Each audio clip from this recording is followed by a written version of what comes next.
Every year, millions of people over 65 walk into their doctor's office, get handed a list of routine tests, and never once question them.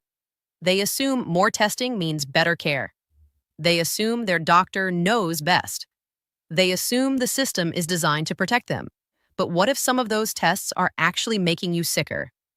I've spent over 15 years practicing medicine, and the longer I practice, the more I see patients harmed, not by their diseases, but by the very procedures meant to detect them. False positives that lead to unnecessary surgeries. Radiation exposure that accumulates quietly over decades. Biopsies that trigger complications worse than the condition they were looking for. The medical system has a testing problem. And most doctors won't tell you this because the system rewards testing. More tests mean more revenue, more referrals, more procedures. But I'm telling you today, stay with me until the end because the number one test on this list is so routinely performed on adults over 65 that your doctor probably already has it scheduled for your next visit. And the research showing its harm has been available for years, yet almost nobody talks about it. If this already sounds like something your friends and family need to hear, hit that like button right now, because this information could genuinely change the course of someone's life. I'm Dr. Margaret Ellison, a physician specialized in senior health with over 15 years of dedicated clinical experience. I've helped thousands of men and women over 60 navigate a medical system that often confuses activity with care. What I'm about to share goes against what most people believe about preventive medicine, but I've seen the consequences with my own eyes, patient after patient, and I refuse to stay silent any longer. Let's talk about what's actually happening inside the healthcare system right now. After 65, your body changes in ways that make certain medical procedures far riskier than they were in your 40s or 50s. Your tissues are more sensitive to radiation. Your kidneys process contrast dies more slowly. Your blood takes longer to clot after an invasive procedure. And perhaps most importantly, your body is less resilient when something goes wrong. At the same time, the threshold for what gets flagged as abnormal on many routine tests is calibrated for younger populations, which means a perfectly healthy 70-year-old can walk into a screening appointment feeling fine and walk out with a diagnosis that leads to months of anxiety, follow-up appointments, invasive procedures, and sometimes permanent side effects, all for a condition that would never have caused them a single symptom for the rest of their natural life. The medical community has known about this for decades. Studies going back to the 1990s have documented what researchers call overdiagnosis and overtreatment in elderly populations. A landmark analysis published in the British Medical Journal estimated that in some screening programs, more than half of the cancers detected would never have caused harm if left undetected. And here's what terrifies me most. Many of my patients who suffer the most from unnecessary testing are the ones who were most committed to their health. They showed up every year, they did everything right, they trusted the system completely.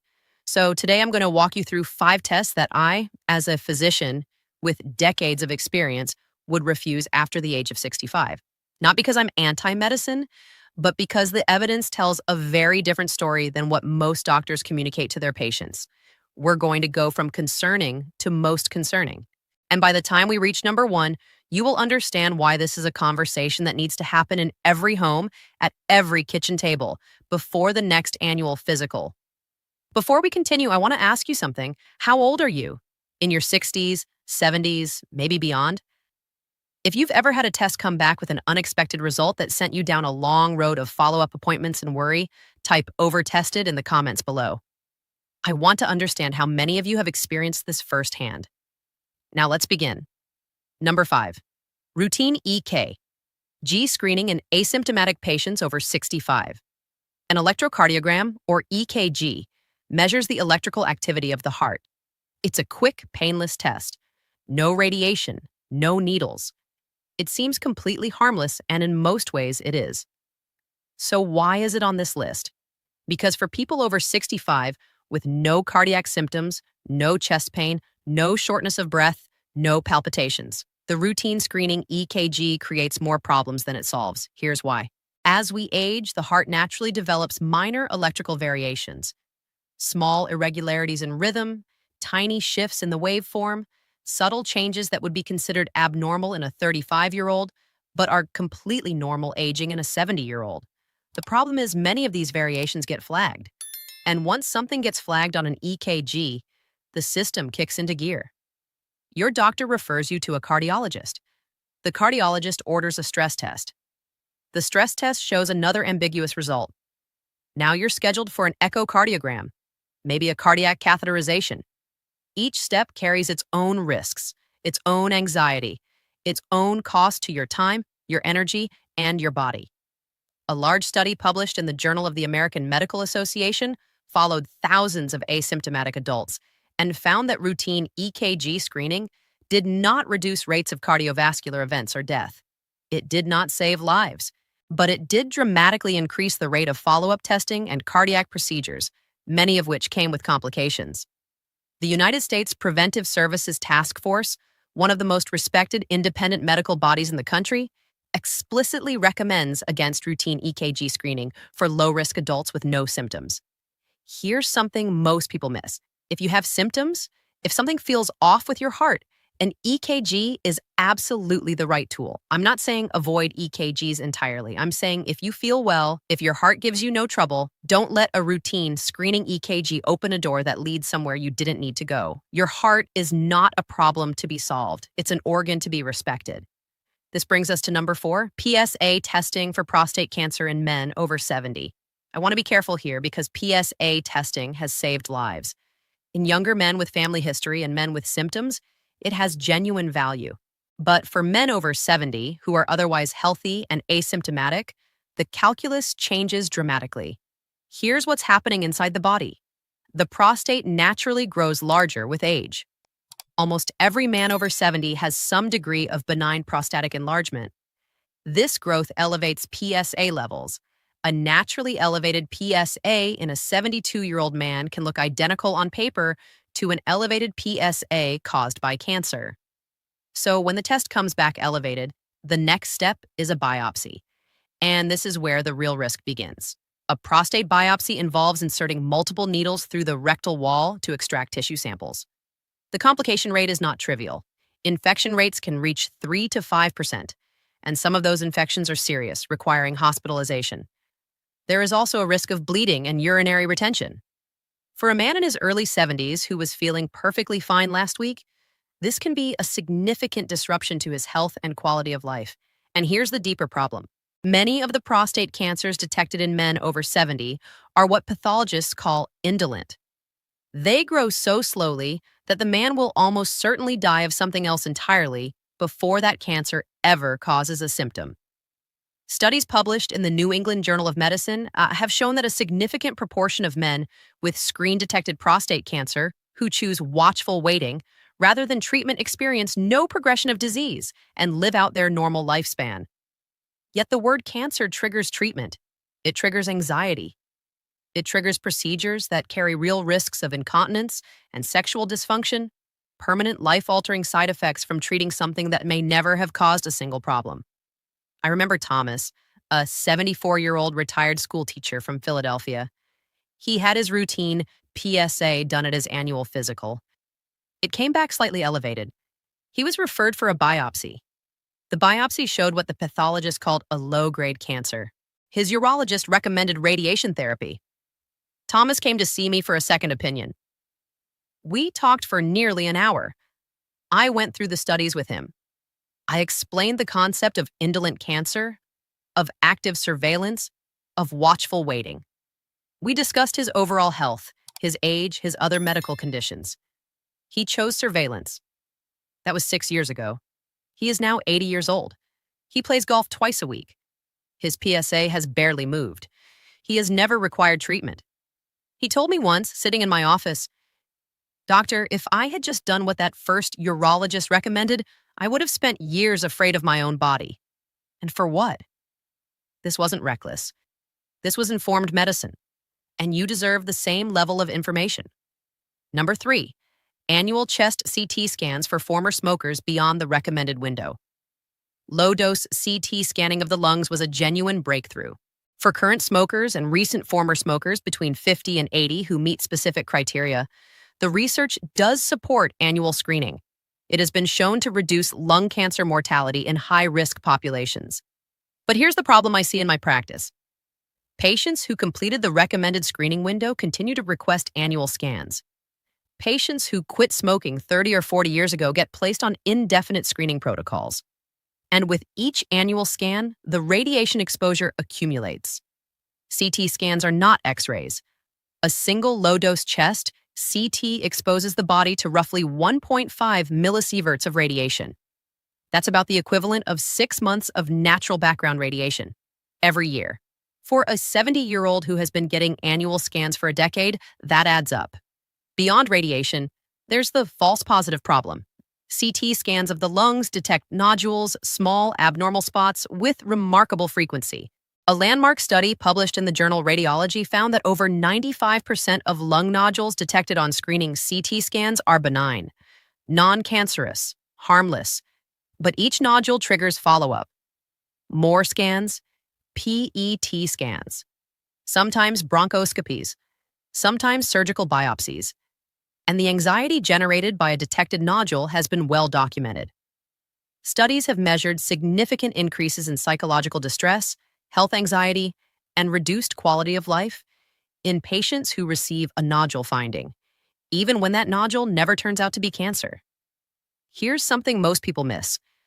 The benefits of lung cancer screening were demonstrated in specific populations during specific time windows. Extrapolating those benefits indefinitely to every former smoker regardless of time since quitting assumes a level of ongoing risk that the evidence does not support. If you smoked, talk to your doctor about whether you are currently within the recommended screening window. If you are, screening is appropriate. But if you completed the recommended cycle years ago, ask hard questions before agreeing to continue indefinitely. If you're finding this information valuable, please hit like and subscribe so you don't miss the practical health guidance we share every week. And think about who else needs to hear this. A parent, a sibling, a close friend. Share this video. You might just start a conversation that matters. Number 2, colonoscopy screening after age 75 in low-risk patients. For decades, colonoscopy has been the gold standard of colorectal cancer screening. And for adults between 45 and 75, the evidence supporting it is strong. It saves lives. I want to be very clear about that, but here's what changes after 75. First, the risk of the procedure itself increases. Colonoscopy requires sedation, and sedation carries greater risks in older patients.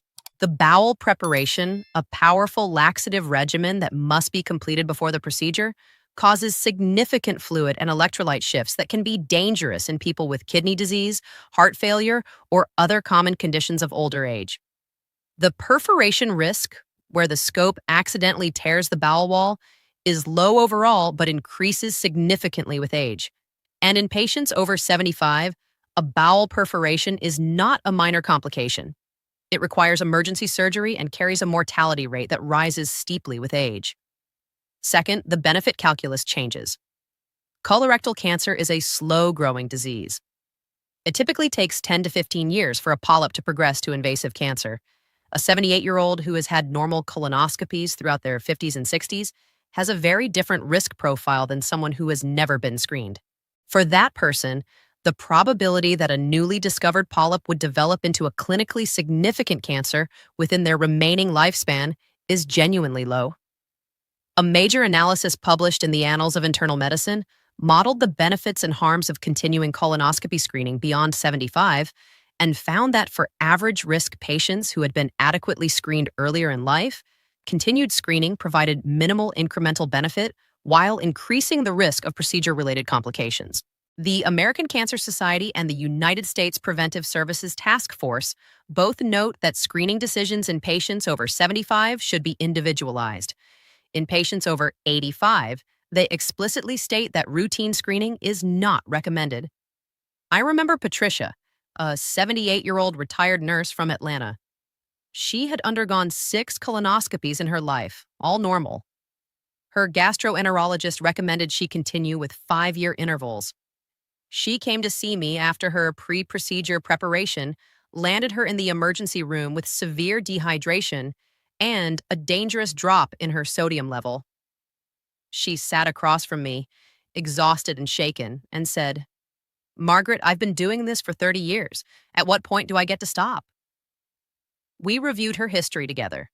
6 normal procedures. No family history of colorectal cancer. No symptoms. No high-risk features. The answer was that she had done everything right for decades. She had earned the right to stop. And stopping was the medically appropriate decision for her based on the evidence. 2 weeks later, she called my office. She sounded like a different person. I feel like I got permission to trust my own body again. A clock, she told me. That's medicine done right. Now, before I get to number 1, I want to hear from you. Have you ever been pushed toward a test or procedure that you later felt was unnecessary? Type yes in the comments if you've been there. Type no if you've been fortunate enough to avoid it. Your answer helps other viewers understand they are not alone in questioning a system that isn't always working in their best interest. And now, number 1, the test I would never undergo after 65 without a very specific clinical reason. Routine whole-body CT scanning and executive health screening packages. In recent years, a growing industry has emerged around what are often marketed as comprehensive executive health checks or peace-of-mind scans. For a fee ranging from several hundred to several $1,000s, you can walk into a private imaging center and have a full-body CT scan performed from head to toe. The marketing is compelling. Catch problems before they become serious. Know exactly what's happening inside your body. Take control of your health. Here's what they don't tell you. A full-body CT scan exposes the body to roughly 10 to 15 millisieverts of radiation. Some estimates go higher. That is the equivalent of between 100 and 150 chest X-rays in a single session. The National Cancer Institute has modeled that a single full-body CT scan may carry a lifetime cancer risk of approximately 1 in 1,200. That sounds small. But for a population of older adults who may be drawn to repeat scanning, the cumulative risk is not trivial. But the radiation is not the biggest problem. The biggest problem is what these scans find. Full-body CT scanning is extraordinarily sensitive. It detects abnormalities in virtually every patient scanned. The question is whether those abnormalities matter. A landmark paper published in the New England Journal of Medicine analyzed the findings from whole-body CT screening in a large cohort and found that over 85% of patients had at least one finding requiring follow-up.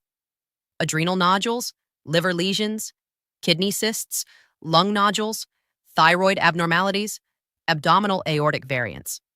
The vast majority of these findings are incidentalomas, the medical term for incidentally discovered abnormalities that are almost certainly benign but cannot be definitively dismissed without further investigation. And so the cascade begins. The MRI to better characterize the adrenal nodule, the liver biopsy to evaluate the lesion, the PET scan to investigate the ambiguous lung finding. Each step carries risk. Each step generates anxiety. Each step costs time, money, and sometimes health. Researchers at Dartmouth Hitchcock Medical Center published a study following patients who underwent whole-body scanning and found that the downstream testing triggered by incidental findings cost an average of thousands of dollars per patient and resulted in a meaningful number of procedure-related complications, all without a single documented case of improved health outcomes. I want you to think about that. No improved health outcomes, but real measurable harm. I remember James, a 68-year-old retired engineer from Chicago. He was fit, active, entirely asymptomatic. For his birthday, his children gifted him one of these executive health packages. It seemed like a thoughtful, caring gesture. The scan found 3 things: a small adrenal nodule, a liver cyst, a 6-millimeter lung nodule. Over the next 14 months, James underwent 2 MRIs, 1 CT follow-up scan, 1 liver ultrasound, and ultimately a CT-guided biopsy of the lung nodule. The adrenal nodule was benign. The liver cyst was benign. The lung nodule was scar tissue from a respiratory infection he'd had decades earlier. James told me afterward, "I went in feeling great and spent over a year feeling like I was dying. Every scan was another 3 months of waiting and worrying. I barely slept. My wife barely slept. And in the end, there was nothing there." He paused. Then he said something I've never forgotten. "My children thought they were giving me peace of mind. They gave me the worst year of my life. This is the hidden cost of overtesting. It's not just financial, it's psychological, it's relational, it's physical, and it falls heaviest on older adults who are already navigating the natural anxieties of aging. You're not broken. Your body is not a collection of problems waiting to be discovered, and the pursuit of perfect medical certainty does not lead to peace. It leads to more questions, more tests, more risk, and more fear. Now, let me tell you exactly how to protect yourself. Starting with your very next doctor's appointment, I want you to come prepared with questions, not demands. Questions? There is a power in asking, what happens if we don't do this test? There is power in asking, what would a positive result mean for my treatment at my age? There is power in asking, are there guidelines specifically for patients over 65 regarding this screening?